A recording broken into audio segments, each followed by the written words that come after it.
All right, Mark, and you can hear me okay, right? We're just waiting on I everybody to come in and join. I hear you fine, and I think we're live. Awesome, we are, yeah. Everybody here, we are gonna give like everybody a couple minutes to join us, and then we'll get started too. All right, everybody. I'm super excited to have you here. This is Jonathan speaking. I'm with Mark, the CEO from Equizio. I didn't know that Mark actually was an agency before he was software. So you and I chatted, Mark. Super excited to do this together with you. Yeah. And for you guys listening, Mark and I are going to switch between slides. We're going to keep it conversational. I'm going to share some of the what we think are the main things that actually helped us grow. For Mark, it was more for like also to grow, but also to the pivot to software. And then we're also going to open it up for questions as we go along too. So feel free as we go through things, ask questions, and hopefully you guys can get a lot of value from this. And we're excited to have you here. So, um, Mark, do you want to intro yourself first? Sure. Mark Poirier. I'm from Montreal, Canada. I spent a lot of time in the U.S. Obviously, I'm with a company called Equizio. I was the co-founder for the company, and the premise was we were an agency that focused on SEO and PPC, and we needed to scale. And we started building software to help ourselves scale our business and be more successful. And so I think that's why I was really interested in participating in this webinar today. For sure. Awesome. Well, myself, I'm the founder and CEO of Client Boost. We're almost a 60-person pay-per-click and conversion rate optimization agency. We're in our fourth year. And also for the sake of this webinar and the slides you're getting, I wanted to also mention another business I've started with a friend and another co-founder. His name is Ross Hudgens out of Siege Media in San Diego and Austin. They do content marketing. We've gotten a lot of questions and requests about like consulting and understanding like how we've gotten to the point that we are. They're a bigger team than us, and so him and I got together, formed Growth Comet, which I'll share with you guys about like what it entails. If you want to learn more and get more specifics about what we're going to be talking about today too. Um, so so tell us about Equizio. So we're Canadian business serving the world. We have something like 500 agency customers. Uh, Different kinds of agencies. Some are smaller businesses focused on their PPC offerings and SEO. Others are more the local search type. They are a big portion of our business. These are big companies that have big sales teams, and they're out there trying to resell Google. And then the auto space as well. So a lot of agencies focus on helping dealerships, and we're for sure the stronger player in that space. It's about 30% of our business, Wow. and other kinds of businesses as well. But we over the years you see where you're successful, where you're not. You become better at what you're good at, and so we've started focusing on some verticals. Well, not verticals, but specialized, I guess, segments of the agency world, where we have like bigger clients that stay longer, and so these are segments that are really exciting for us. And what makes us different? Scale. We manage a very, very large number of that. When I say we manage, we don't manage anything. Our software controls budgets, bids, reporting for 130,000 campaigns today worldwide. AI, we're in Montreal. Montreal is one of the epicenters for artificial intelligence, especially with machine learning. Didn't know And that. yeah, there are 4 universities here that are pumping out lots of talent.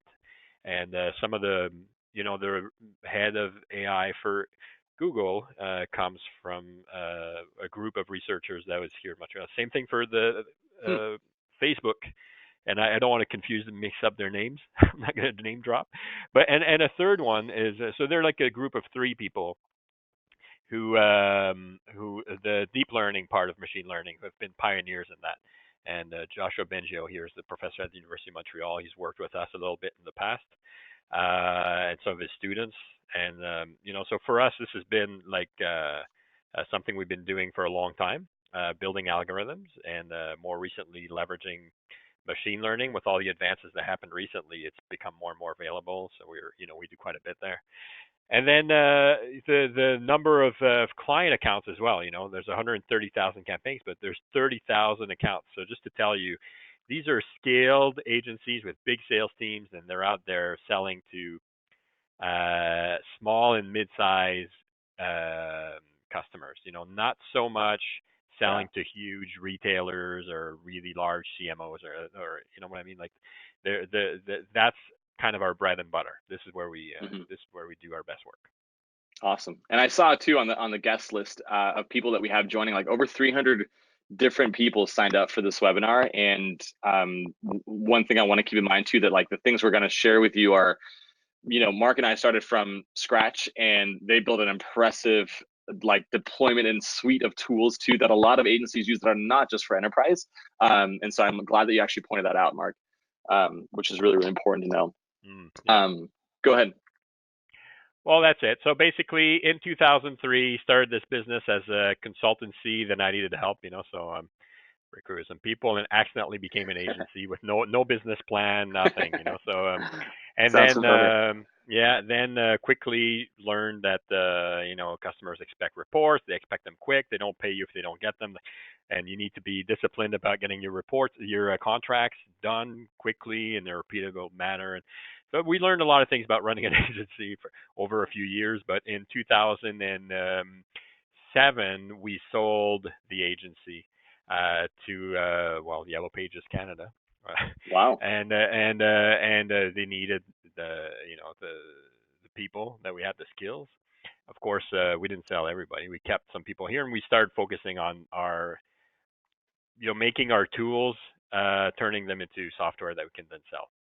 So that's the story. Like it says here, about 100%, almost of our clients are agencies, but more than a third are just generic agencies, and that's a large number too. Like 37% of the customers, not of the revenue. And so Okay. we have a lot of just generic digital agencies who do PPC, of course. That's what we do. Yeah. And Awesome. so that's it. Our mission, whatever. We're there to help people thrive in the digital economy, which has changed Awesome. everyone's lives, and they don't know where to turn. So those smaller businesses need software. They need someone to help them, and those someones are often those local search providers like Yellow Page companies, and we provide them software to scale their business. Yeah. Cool. Perfect. So I wanted to kind of give you guys a breakdown because Mark and I got together and we are thinking about like what are the pillars of what made you successful in the early days, then sell to the Yellow Pages. We have not sold anything yet. We just make money focusing on our services. And how have we grown to the point of the size that we are now and continue to do very well. We are right around $800,000 in MRR today. And some of the things that might sound very simple is literally like what we have done and focused on and done very well.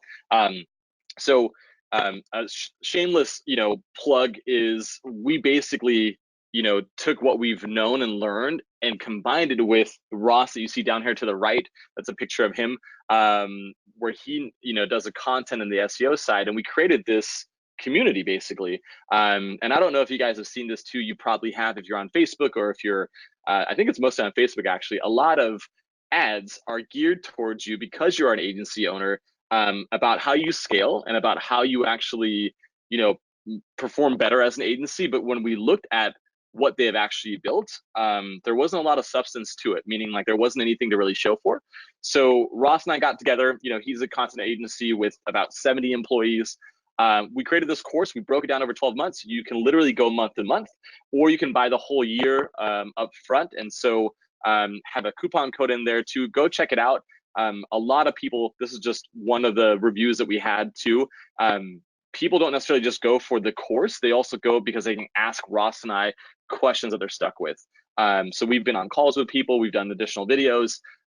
It's like $199 a month, 50% off your first month. If you take any nugget from this webinar or from when you join the actual community Growth Comet, it's going to ROI very, very quickly for you. And I've been in a heated battle with Ross saying that we should charge more. but he was concerned because of who we're competing against out there from a community standpoint. So, anyways, want to mention that too, and hopefully you guys feel intrigued to at least ask some questions about it as we go along.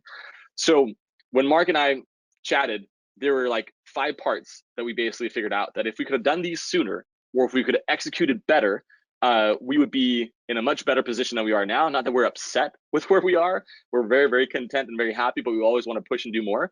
And this is what we're going to go through today, basically. So, oops. So go ahead, Mark. Sure. Well, I think that's a good setup.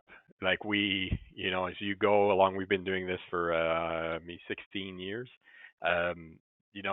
Looking back, I see some of the things I should have done earlier. So when I encounter other agency owners who are just getting started, it's always I always want to share. So when I hear them talk, there are things I want to make sure they hear from me. So maybe one of the things that are important is to have a business plan, and as part of your business plan is what are you trying to do? Like what is this for? Is this for your personal wealth? Probably, and how are you going to get there? And one of the things that are going to help you get there is to be clear about how big of a business do I want to be? Do I want to focus on something specific, or do I want to be a generalist? Do I like to be face to face with customers? Do I need to have co-founders to help me build this business? Am I going to need to raise money? Who do I sell to? And so on. So there's a lot of work to be done up front in terms of planning. And I think one of the mistakes that I made in 2003 was just not have sort of that business plan to get me going. Why was it a mistake?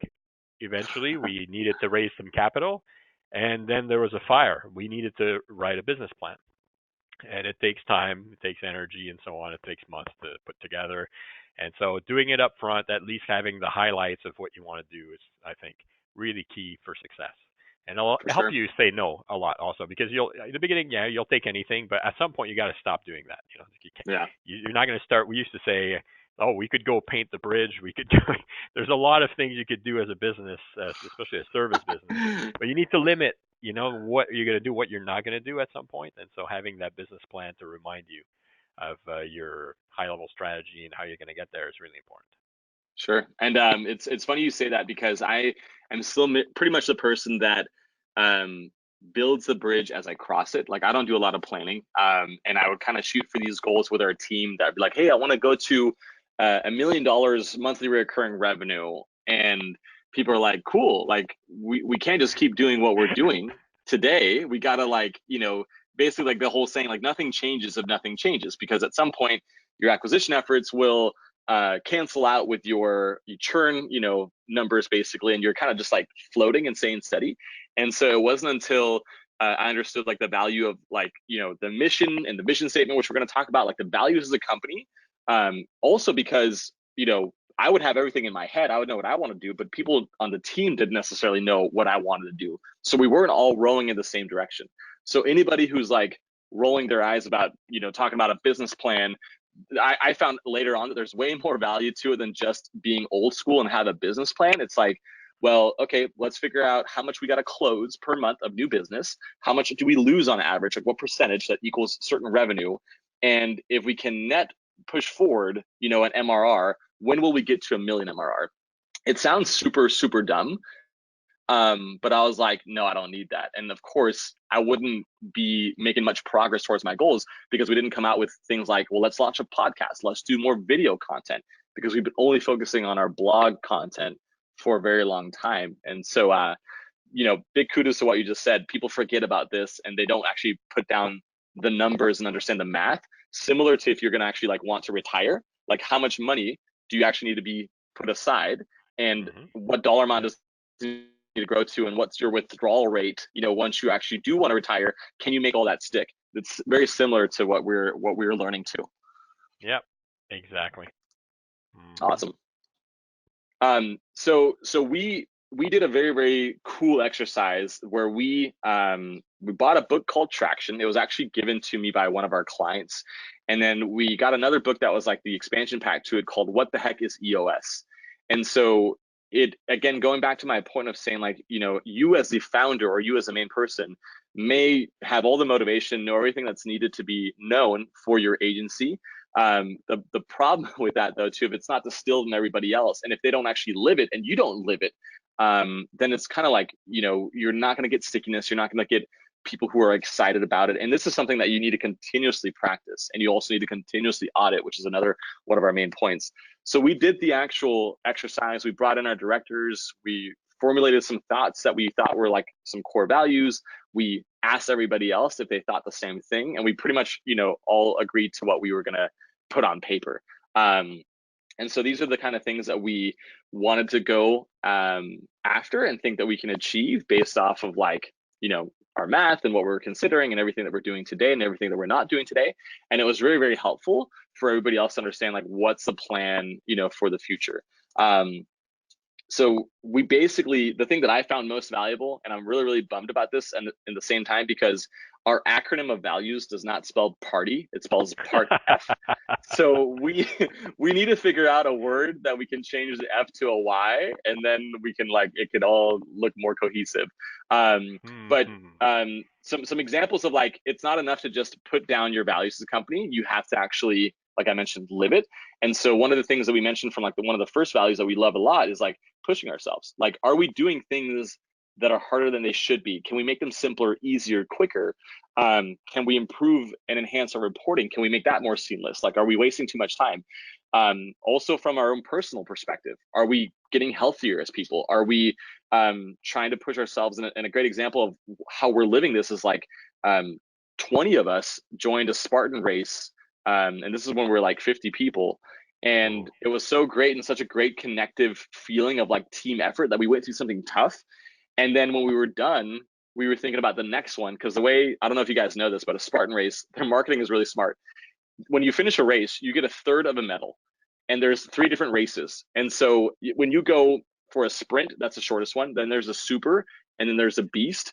So when you do a sprint, which is like your intro to Spartan racing, they'll give you a third of a medal. To get a full medal, you need to finish the super and the beast within the same calendar year. So we're like, well, crap, we have to do this. Let's sign up for the next one.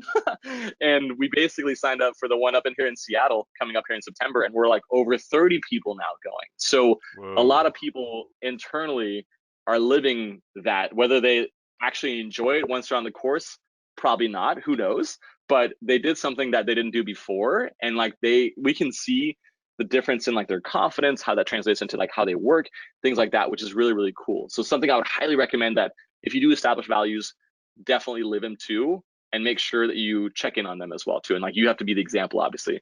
If I was sitting on my butt all day, it wouldn't be a good idea. So the other thing, and this is almost seems like a no-brainer, right? But a lot of people, do things that where if they were asking like, hey, are my activities translating into something that my client cares about? Sometimes people are saying no. And I've had people come up to me and say, hey, I want to run a social media management agency. I want to grow. I want to, follow some of the things that you've, shared and stuff like that, Jonathan. How do I scale? And my first thing is like, can you prove without a doubt that what you do makes a client money? And the people who say no, it's really tough. Even for like, let's say SEO agencies or content agencies, you might get the client more traffic, but if that traffic doesn't convert into revenue, then you're at the mercy of that too. So I wanted to build an agency that had the pay-per-click focus, which was basically the traffic side, right? Like Google, Facebook, all the major platforms, but also the conversion rate optimization. Now we don't close business for our clients when they're lead gen or SaaS. E-commerce, it's of course much more black and white. But we've done everything that we could and continue to get better at doing that and providing that service for our clients, so we can go back and say, hey, we've increased your ROI by X%, your profit is up by X%, your revenue is up by X%, and things like that too. And that made us allow us to basically create these case studies that were very intriguing, and we all use it to just level up to the next thing too. So you talked about something really interesting too, that you were thinking about, like an exit strategy, Mark. What are your thoughts on that? Well, it's nice to run an agency and to make, I don't know, 10% EBITDA year over year, whatever, and that's wonderful. But at some point, what's the bigger plan? As part of your, especially if you're trying to raise money, you'll hear it right away. if you're trying to find a financial partner to help you grow, one of the first questions they're going to want to hear from you is, what are you going to do to make my investment in your business come back to me in a reasonable Mhm. time and where I make money? So that means you have to have an exit strategy. That means you need to know, I'm building a business, and at some point, someone should be interested in acquiring this business. You don't have to do that, by the way. It's not a must. It's just that from Right. my point of view, if you're trying to build a big business, an agency, it's the perfect play.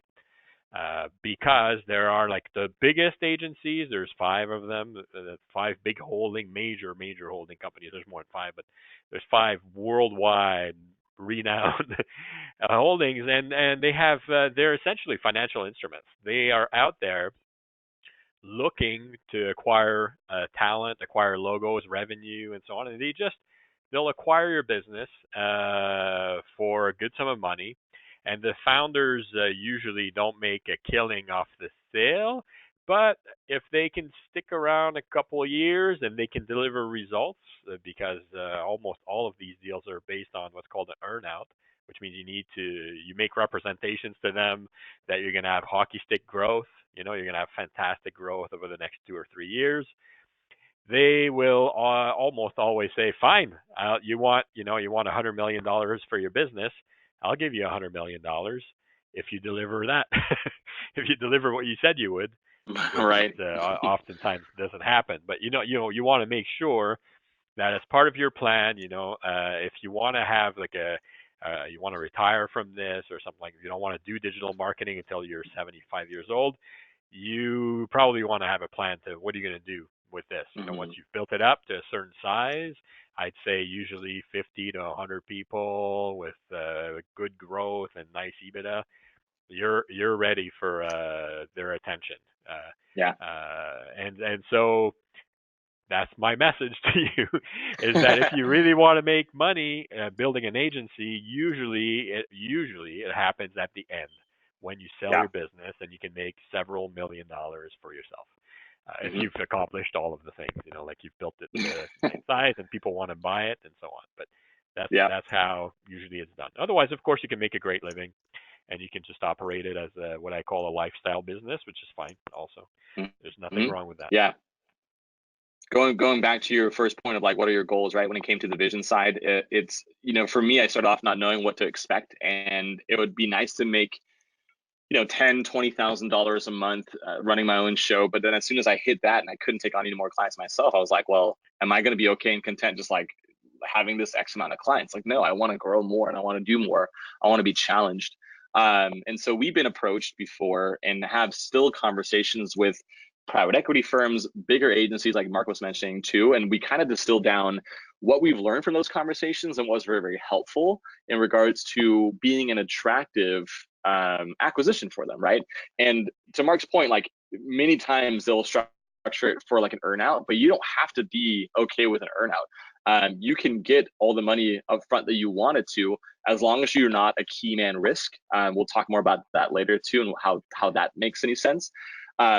But a lot of times they would obviously want you still at the helm because you've grown it to this point and they want you to continue to grow it, and they might give you more resources, which is nice.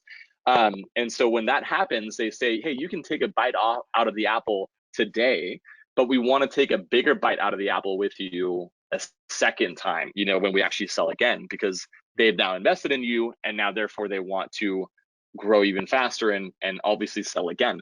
So they would usually, in the conversations I had, say that I would want to keep 20 to 30% of the business still as we continue to scale, beyond where we are at today. Yeah, especially with private Um, equity firms, they're going to do that. yeah, yeah. Yep. So I'll you guys will get the recording too. I won't go in depth and like read the bullet points here, but these are some of the things that are very, very important too. And you can build the agency however you want. If you wanted to say, you know, most of so if you wanted more than 10% EBITDA, or you wanted 30% or 40%, because 40% is something that we're pushing towards, you can do that. It's just going to require, bigger value clients. And you're going to have to figure out like how certain account managers can have more capacity as well. So you can make the math work. You don't have to be okay with what's an industry norm of any sort whatsoever. but you might want to sacrifice some of that profitability for the sake of growth, right? Or like the investments that you're making too. So keep that in mind as you go along as well. And then your point too, Mark, was like, how do you, when you get an investment, like how do you then grow, more? And this is where you can figure out ways to get more revenue from current clients, or you can actually start offering more services either through your same brand or new sister agencies that you're like creating. Like if we were to create a content and SEO agency, we could. If we wanted to create an email agency, we could, right? So those are ways that we can actually, get feedback and thoughts from our current clients is like what they need and how we can actually be, a more full-fledged solution for them. Because that is the evolution of all agencies, in my opinion. Like it'll be nice to be able to, make money and focus on what you're really, really great at today. But when you have 200 plus clients and you can immediately get, 25% more revenue from them by offering a different service, like, yeah, it'd be kind of silly for you not to consider that. So that's something to keep in mind as you go along too. Yep. Awesome. So that's a good tie-in to do what the market demands. I think everyone has like a skill, like in this world of digital marketing. Some people will take will learn something really well and dig in, and they become a CRO, for example, like a conversion rate optimization expert, or like a competitive SEO, or they're a PPC, but they like to manage small accounts. Or everybody will have their skills, and then you can start your business with what you know, of course. But eventually, when you have customers, you should listen to them because oftentimes you'll end up the guy that makes 5% of what they actually pay out to vendors, and all of the rest is up for grabs as well. You could do it. Maybe you don't have the skills now, but you can either get talent to do it through just hiring people, or you could partner with other companies. But you need to do what the market asks. Otherwise you're leaving all the money on the table. Yep. And this is kind of what you already mentioned too, is like do one thing well, become the thought leader. This is how we've grown to the size we are, because we were able to focus a lot on our content too. And then you mentioned this, Mark. What are your thoughts on this one? This is huge. This is really big, and because we serve lots of agencies, so I talk to a lot of founders and CEOs of agencies. And many of them, it's obvious they're not going to go anywhere. I mean, they're going to grow a little bit, maybe, but they don't have that hunger to grow and to sell. They will say things like, all of our business is word of mouth. Like, really? Like, why aren't you like going to get like 10 times more? Like, maybe it's not the ambition. They don't want to do that. But for me, that's a key factor in success for growth, is to be sales oriented, to value sales and value growth, value revenue, value even EBITDA, and share that with your organization. And it should be part of, you want to win, right? You don't want to just be really good at, I'm really good at CRO. Well, that's great. And maybe you can make a nice living doing that. But if you want to build a big CRO business, let's say, you need sales. And of course, it starts with the founder, but then other people should help. And the founder shouldn't be only focused on sales. There's other things to do to run a business. A lot of hats you got to wear, and knowing when to delegate, which is what we're going to talk about later, and how you build an infrastructure is super important. Could have done that a lot sooner. So one thing I recommend in a major way is when you do decide on something, and this sounds kind of like, again, you've heard this before maybe, but like you need to go all in. And what I mean by that is that if you are going to do anything, of launching a podcast, of writing content, of doing video content for that matter, anything you decide to do, look at everything else from a competitive viewpoint and see what they're doing well and how can you make yours better, because it will snowball for you as it has for us. And it's something that kind of gave us the early on like confidence to go out and reach out to these more well-established companies. And like, why did I not put in the Equizio one that we did with you guys? That made no sense for me. We did one with What you are guys you too on doing? this. I know, right? Ridiculous. So we, for example, like this was our second year in year two in business, right? And we were getting some traction with our content, and our blog was doing great. And we were like, let's create a holiday like gifographic calendar. We're gonna launch 25 gifographics, which are like animated infographics with companies that are bigger than us. Like that was our requirement. Like they had to be in our space. They had to be something that, they've already made a name for themselves, more employees. And we're just going to say, we're going to go for it. And we're going to use every yes that we get from somebody before to use to get the yes for the next person, basically. And so we pulled it off. It was really, really tough. It was not easy, but we got all these companies to actually say yes to us to do this, and also had it featured on their blog too, which was the more important part, right? So this is an example of like, infographics are cool, but they're freaking old school. How do we do something better that is actually much, much bigger? And if you go to our website, you go to our resources page, you'll see all 25 broken down. I think the Ecclesia one was about negative keywords, and we did like a whole aquatic food chain with like a shark swing bites. Like, I thought it was really well done. I loved it. Yeah, it Um, was. but go all in, right? Like, what's missing from today's execution is really, really important. Um, the other thing that we've done really, really well, even though we might not have come up with some of these things, is that we coin terms, meaning like, if you look at our content and you look at our analytics, this is where most of our conversions are coming from, are things that we've basically made up, but we said, hey, this is a cool way of executing, this optimization. Let's name it something. And so we have like the iceberg effect, we have the ice cube and volcano PVC temperature scale, we have the breadcrumb technique, we have the gold pan technique, the mob effect, and single product ad groups. And some of these things are not things that like we came up with first. It just wasn't having a name to begin with. And so we just exponentially made it more famous by coining it and then working our way towards like basically almost owning it as a trademark, even though it's obviously not a trademark. That has worked really well for us. And that is also things that we've done in the past from our ad perspective when it comes to remarketing. These are the type of articles that perform best for us too. And again, think about going all in, right? And like, this is where it's really important is if you guys are familiar with something called the skyscraper technique, that was coined by, again, another coin term by Brian Dean, about how he recommends writing articles. We're not technically savvy, or at least I'm not technically savvy about anything content related or SEO, but I can look at everything on the internet that we're competing against and look at it as like a street where there's a ton of lemonade stands. And the lemonade stand that's going to catch my eye is the one that's going to have like the best design, the prettiest sign, the best uniforms of the people that are smiling, their hair looks good, they're using organic lemons, sugar-free lemonade, things like that too. And their ice cubes are those pellet ice cubes that are like crunchy, right? Those are that was the lemonade stand that I would stop at.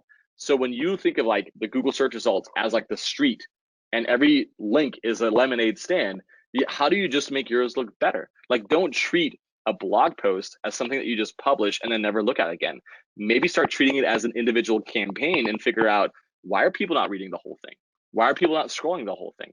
Why are people not taking an action that I want after they read the actual post? Like, don't do things for the sake of doing them is the most thing. It has to be very, very deliberate.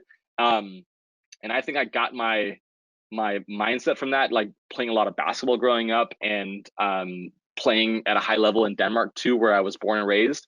And it was like, I didn't go in to the gym just to shoot the ball around. I actually went in there to work on things that I knew I sucked at. And that's how I got better, right? And I got more confidence. And like, that's literally how it translates into the business world too. So it's really, really important to keep in mind as you go through this. And you mentioned this, Mark. Yeah. Well, business partners, what I mean by that, but it could be more. But for me, it's when you start a business, it's hard to be only one, to be the only one carrying all the load, and that everybody is your employee. I found that we were one of the keys for our success was the initial my ability to find two great co-founders with complementary skills, and where we're able to, someone was able to have a good vision on how operations should work, how we should scale, what processes we need to put in place, and also had a background in computer science, but at a high level in business administration. Okay, I was more of the sort of marketing. I have a degree in psychology, so but on the research side, so I'm strong with statistics, for example, and I was really interested in optimization, website optimization, SEO, PPC. So I had those skills. And then the third person was like a unique like a unicorn developer, like a really really strong Java developer, right, that helped us build our platform. And so we had three good co-founders with complementary skills. We got along great. We're very different people, but we formed a good unit. and we built a business like that. And so I think that's key. And also to get funded. It's really hard to get a business funded if you need funding if you're alone because the risk is too high that the founder will just quit. When there's more than one, it's not as likely, right? There's well, one, there's the unit. You're trying to work together as a team, and two, if someone leaves, there's still a second person behind to capture what's left and try to make the business successful. But of course, it goes beyond that. Also, it goes beyond just who you are as a co-founder, but business partners in general. Like I mentioned earlier, maybe you don't know how to build websites. Maybe websites is boring. Okay, but that's where a lot of the money is in digital marketing still today. People invest hundreds of thousands of dollars in websites. So if you're focused on PPC and you have strong relationships with the CMO somewhere, maybe you can do their website. Even if you don't do it, if you have a good partner that you trust and that you can make the numbers work, it can go a long way to help your revenue growth. For sure. And I think too, what we found work better for us from a partnership perspective is when they are complementary services and they also have the same deal volume like per month that you do. Because you don't want it to become lopsided and it becomes sour. That's at least my own experience. Like you don't want to give them more deals than they give you. But if it could also be one-sided, like that could still work if the expectations are set correctly. Meaning you send over deals and like they give you, a percentage every month, for example, for as long as that client is with them. That's okay. As long as like that's being set as the expectation. Exactly. And this one is something I learned by observing others. Like I have done it too, but mostly I've seen some successful agency owners who were the star and who then started sort of insisting that it's not them that are going to speak at the conference anymore and sort of putting their foot down and saying, no, like it's going to be this person. And so I'll share, Marty Weintraub from AimClear. He's a good friend. He built a nice scaled out business, agency business out of Duluth, Minnesota, focusing on social media, specifically Facebook advertising was the core of their business.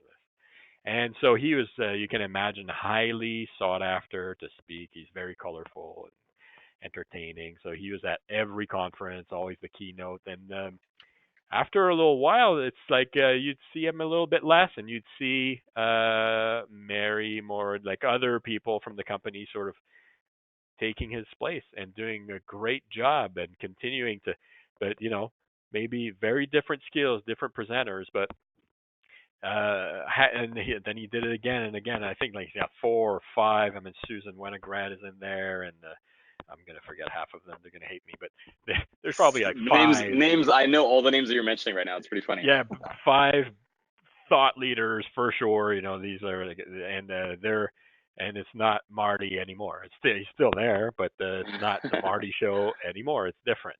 Yeah. So I think that's really beneficial if you're able to like sort of, and especially with the content, if you have like a content marketing mindset. Having others being able to produce quality content for you, whether it's written or spoken or whatnot, is really useful. Absolutely. The other thing too that like transitions me perfectly into this is like one of the things that anybody who is looking to scale, grow their agency and then hopefully sell it at some point, anybody who's going to be investing in you is going to be mindful of what's called a key man risk or key woman risk for that matter. Very sexist terminology that they use.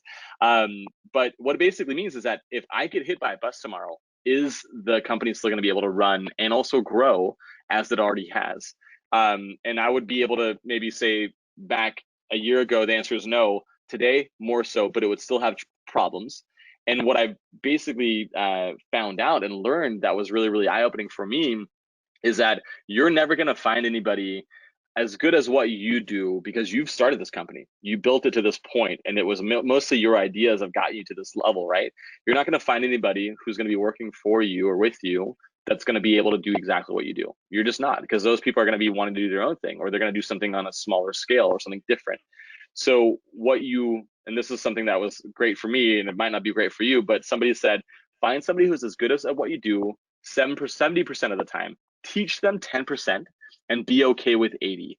And when you take that approach, this is how I got out of our operations, which was the biggest part of our company, right? Like all of our account managers, all of our designers, I was like, I can't do this anymore because I'm working in the business too much. I do not have any time to work on the business. I need to be okay with things not being perfect. Like, and nothing will ever be perfect. What you do yourself, what I do myself, is not perfect.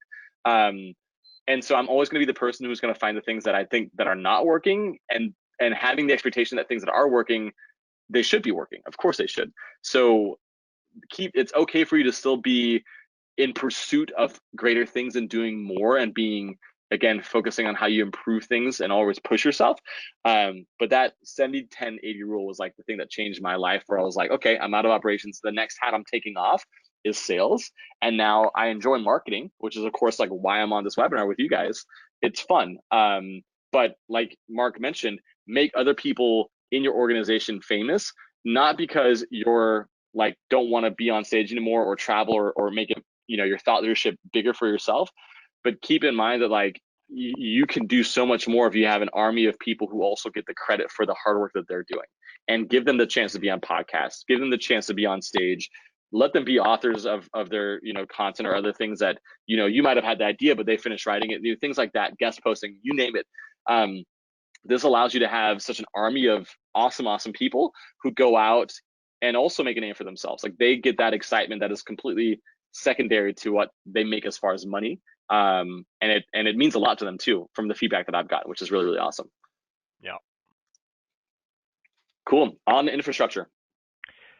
Yeah, this is like as you'll see if you've not started your agency yet, or most of you probably have. There's a lot of repetitive work that happens, and a lot of times if you leave that up to every individual to sort of be organized and be on top of your stuff, and it just doesn't cut it. You need to have your agency methodologies for this and that, your workflows, right? These things need to be organized, known by everybody, and they need to be repeatable and scalable. And of course, not everything goes into a workflow. I know that, but things like okay, I'm making a sale, for example. Well, there's information you need to gather about the client. Who is this client? What are their needs? What do they have in place? Do they have vendors in place? Do they have a team? What does the team look like? So, but this needs to be documented, maybe in a CRM system usually, and then you'll want to have like some way to sort of automate the creation of proposals, because if you've ever done proposals for services, you'll know that the first time it's a bit of a head scratch, like where do I start? And then you do 1 and 2 and 3, and then you want to have a way to sort of have this stuff like easy peasy, right? Like I know what I do. We know what our products are, our services, to have a way to easily get um, some proposals out.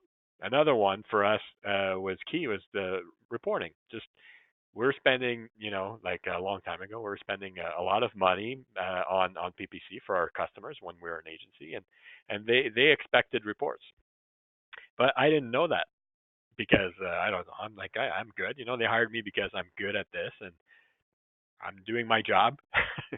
I'm optimizing the heck out of everything, and it's working 10 times better, and everybody can see it. And I'm sending them emails saying, "Hey, we 10x your results," and like, but it's not enough. Of course, it's not enough. Customers need reports, and if they don't get reports, they start holding payments. So that's another thing that, okay, well, if That's the everybody's worst going to thing need a ever. report with all the details, I want to show them how good we are. Well, we need a workflow for that. How do we represent our work and our success, and how do we represent that we need more money, either for us or just to invest, because there's more money to be made if we invest more. And these are important things, and there's a lot of things like that. Just the workflows for website design are obviously it's a big deal. People need to connect together and to be synchronized on what's going on, and when are things being delivered, where's the copy, was it approved, did it go through all the right people.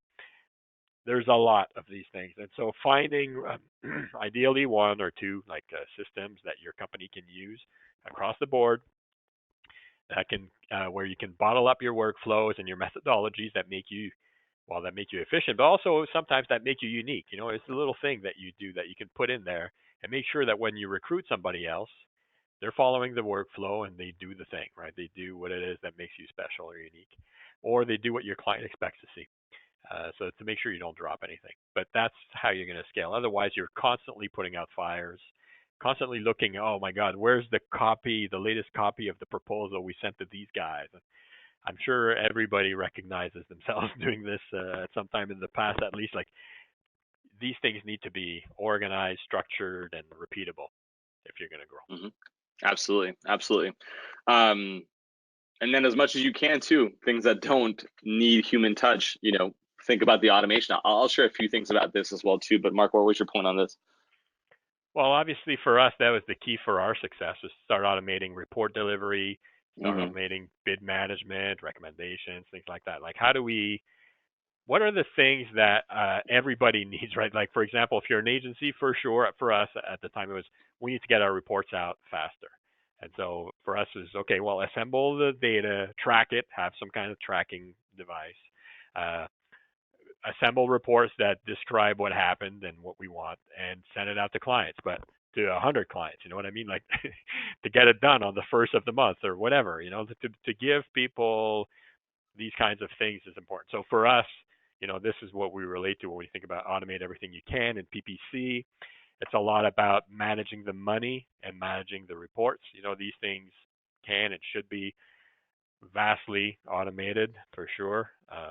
And there's other things, as we evolve, and as AI evolves, our ability to write copy is getting better and better. So I can imagine pretty soon, not saying we're going to do that, but pretty soon somebody is going to Right. start writing ad copy at scale that outperforms everything we're doing by hand. Right. I am I believe sure it. of it. Either And that what or else? I don't know. it'll start as a logic bank of some sort, and then people can pick and choose depending on the data points Yeah, that it's getting. yeah. So this is a picture of myself and my dog. All I do today really is very very great Photoshop skills too, right? You see like the back part of the belt actually being in front of the The dog. hat. Everything that I do that I'm focused on today is building infrastructure that I can hand off and walk away from, right? And this also goes into the auditing point that we're going to be talking about too. So, for example, like we went from we wanted to have like more of a what we call like God view, meaning like we wanted to be able to see what people are doing for their clients, what they're promising their clients, because as of where we are today, will we be able to use what we have if we were double the size? And so when we were asking ourselves that question, we were like half the size of today, the answer was no. And so we were thinking, well, what do we need to change in order to be able to, be more robust? Had those processes in place, like you're talking about, Mark, too, like how important they are, so that everybody, if they're moving a client from account manager to account manager, whoever inherits it knows exactly what they're looking at, like knows exactly what to do, knows the next steps, those kind of things too. So some very simple things that we did, we moved from Basecamp to Asana because we can export the API data and we can see like win-loss ratios for everybody in the company of like what they actually did or recommended to do and whether or not that actually improved performance or not. Gong.io is a sales tool that actually automatically records all sales calls and also sees all the emails too, so that we make sure that we're all selling the same way, that we're setting expectations the same way. Super, super important too.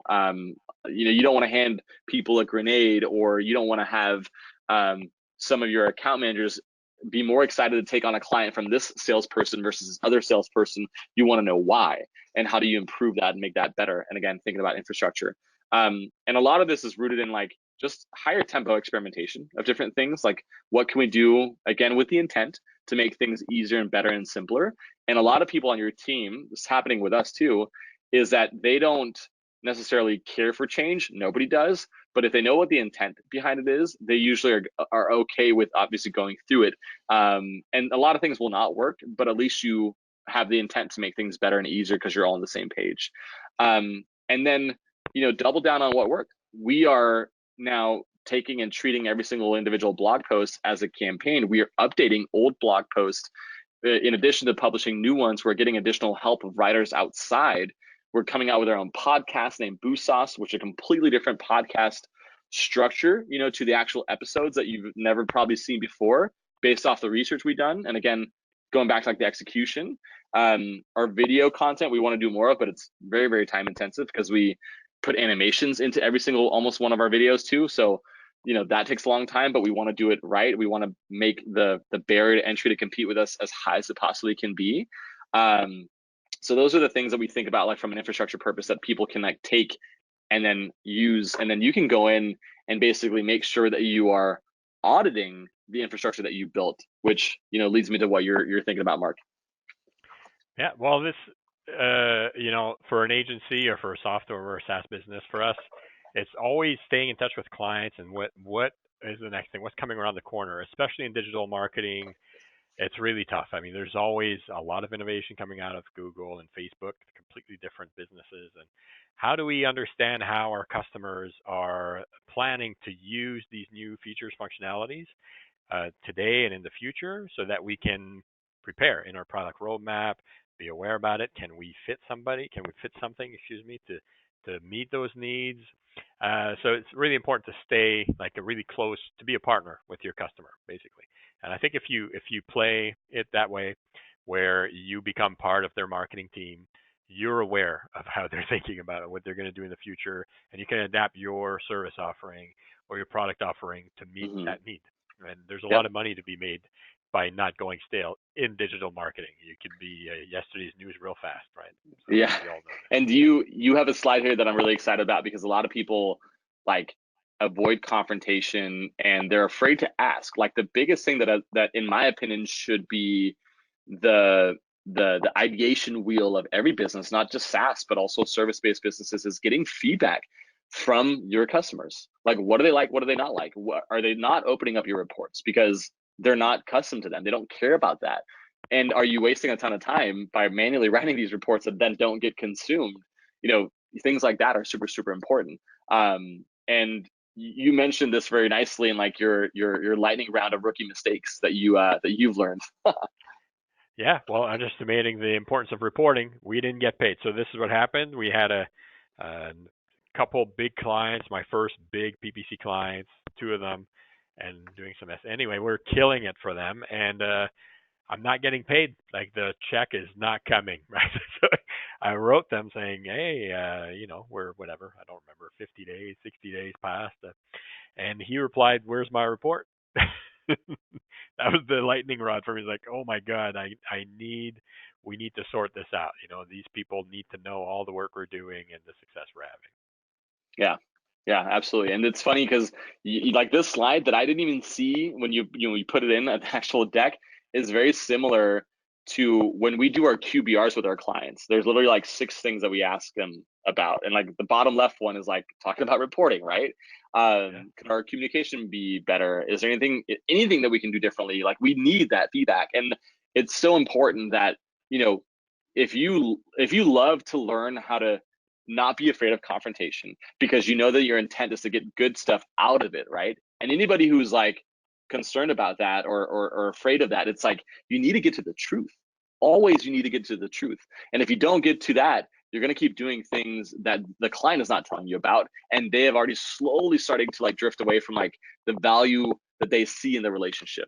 So I it's love this. so important that you're staying so tight to people. And it's really funny because it's like it's the same thing with your significant other, right? Like you do not go, you may do this, I don't know, but you do not go to bed every night and like not talk to a person. Like if you don't really have any deep conversations with people, whether they're customers, clients, coworkers, significant others, in my own opinion, from my own experience, too, the shallowness is what's going to bite you in the ass later on. So it's really important to ask, like, what can Yeah. I do to be better for you?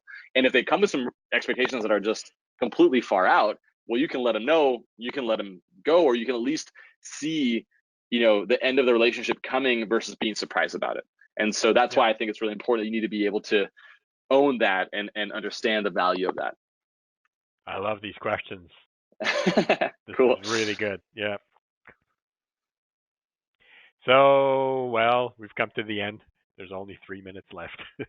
But for everybody here, we have a special offer for those who have never used our product. Do your thing with our sales team. I mean, if you like it, do your thing with our sales team, negotiate your deal.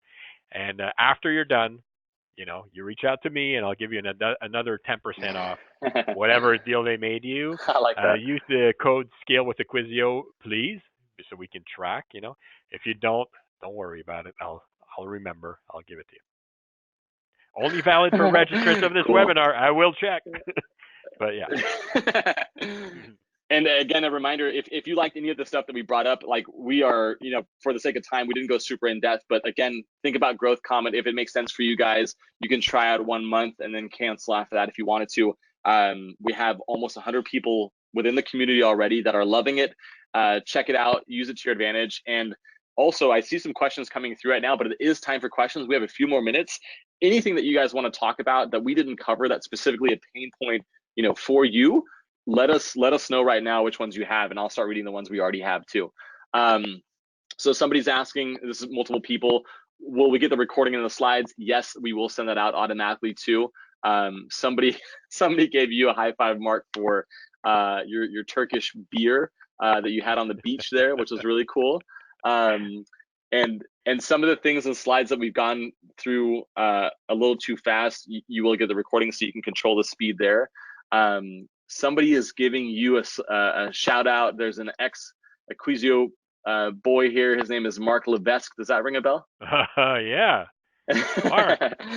Awesome. Mark built a nice agency, by the way. Yeah, he left here and he built a nice agency for himself. Good for him. Look at that. Like, people are already taking advantage of this stuff. He probably started way earlier than just an hour ago. Another question that I'm curious on your thoughts too. So a lot of our early stuff that we've done was content related. Content is not like the way that we get clients like right away. Like, it's not a quick thing. Do you remember and recall, Mark, like what you guys did to get your early on clients? Yeah, PPC, baby. It was Okay. This was a long time ago, but back then, yeah, we just ran ads globally for anybody looking for our keywords were like PPC management platform and variations of that, but just being like globally, really you stuck guys on must have had a software. budget. And we Or had we did great. It was so good. We well, so good. I don't want to exaggerate, but we're the first month we signed yeah, our first month of activity as a business. We signed 2 paying customers that were paying a couple $1,000s a month each, and they stuck around for years, nice, by the way. and nice. the second month was the same, and third month we had like 3 or 4. I think we just trying to optimize it a little bit, but that's how we started. And then doing a lot of trade shows, like for us as a SaaS business. If you're going to be at trade shows, meeting face to face with other digital marketers, it's really, in my mind anyway, when you have a product that costs a little bit of money, you need to show the value face to face. So it was great for us. Yep. Awesome. That makes sense. We did not do any, we like barely do any PPC at all. It's something we want to do, but we focus more on, doubling down what's been working for us, which is content really nicely. It's going to be harder and harder to do that because you're marketing against other marketers, like as your competition. So, of course, it's not an easy route, but I think anything you can get any type of traction on, exhaust that and then use that to be able to like keep the pressure on from a growth perspective and acquisition perspective as you keep going. Somebody was asking me really quickly with Growth Comet, can we watch the second month and the first month? So if you go month to month, it'll be 1 month at a time. If you buy the whole year, which is also a full month off plus 10% off one of the months, you can get access to everything right away. So, but if you go the month to month route, you won't be able to. Somebody else asked, can you repeat your key man risk equation again? So what I basically mean by that is that it wasn't necessarily an equation, but it looked like that because I put the plus in there. So that's my fault. But the key man risk aspect was like, if you're the one being the glue of your agency and something happens to you or you quit, any investor that comes aboard, after you've gotten paid is not going to be willing to take that gamble. So how are you proving that your agency can operate very nicely without you? Like, how can you go on vacation for a month and literally like not check your email or any calls? That's what the key man risk that they're worried about, which is also the point of Mark, where make other people in your organization famous so that you can run and you can be able to build that army out too. And the 70-10-80 rule was basically being okay with something that is not as good as you would execute on it. Meaning, like, find somebody who's as good as you, but like 70%, teach them 10 as much as you can, and be okay with 80% versus your 100%. So that's what that means. So somebody's asking, what is the percentage of Google Ad and other PPC? Like for Acquisio, I'm assuming he's asking this, like, how many people do Acquisio for social? How many do it for like the Google side, for example? Oh, it's probably 90-10, something like that. We're Okay. SEM at the core.